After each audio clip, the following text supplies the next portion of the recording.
Let's cook puso ng saging with me. So this is my second time na magluluto ko ng puso ng saging. And hindi ko alam kung ma-achieve ko pa rin ganun kasarap. And gagawin natin dito is gagataan lang natin siya. And yan, gagataan lang din natin siya. So let's start. So I have here the iconic kawali. And we're going to put small amount of oil. Ayan, okay na yan. Pag mainit na siya, lalagyan natin ng luya. Grabe naman yan.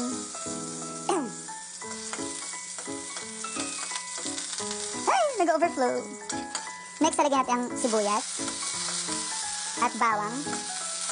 Gigisayin natin siya for 5 days. And pag ganyan na, pag feeling mong okay na siya, lagyan natin ang maraming kamatis. Yes po, ang aking pong recipe na ginataan ay merong kamatis. And after niya, lalagyan natin ng suminta. Anong dumi? Ang daming suminta.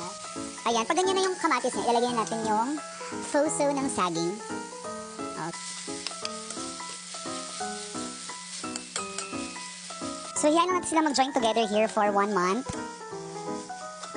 Next, maglalagay tayo ng isang kutsarang patis. Tama na ba ito? Nagdagdag ako.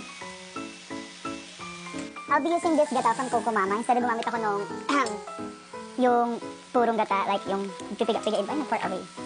So, busan natin siyang gradually. Anong connect? Ang surog! Nalagyan natin ng onting water.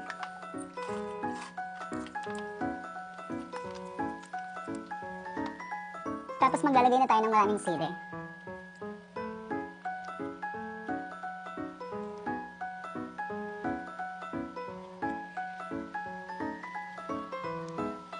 Siguro okay na yan. Tapos ang ceiling green.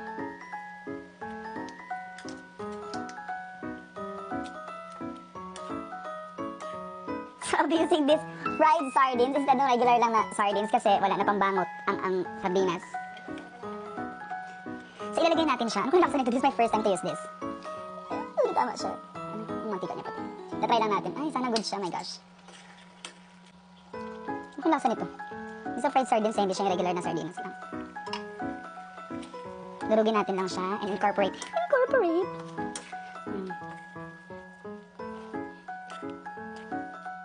Ay, iba na itsura niya, oh. And we're going to put some asin.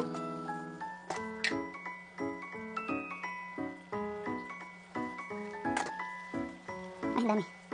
Okay na yung ganyan.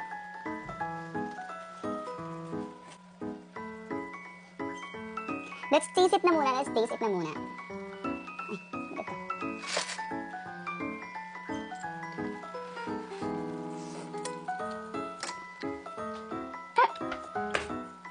Ang sarap.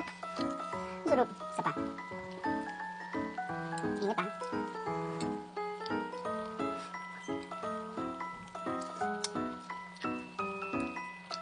Ang sarap.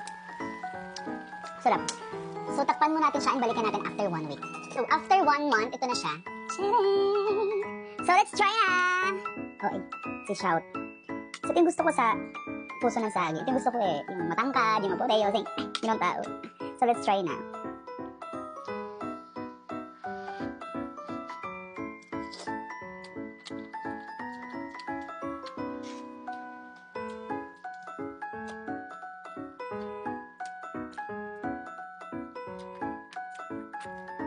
Ang sarap! Ang sarap!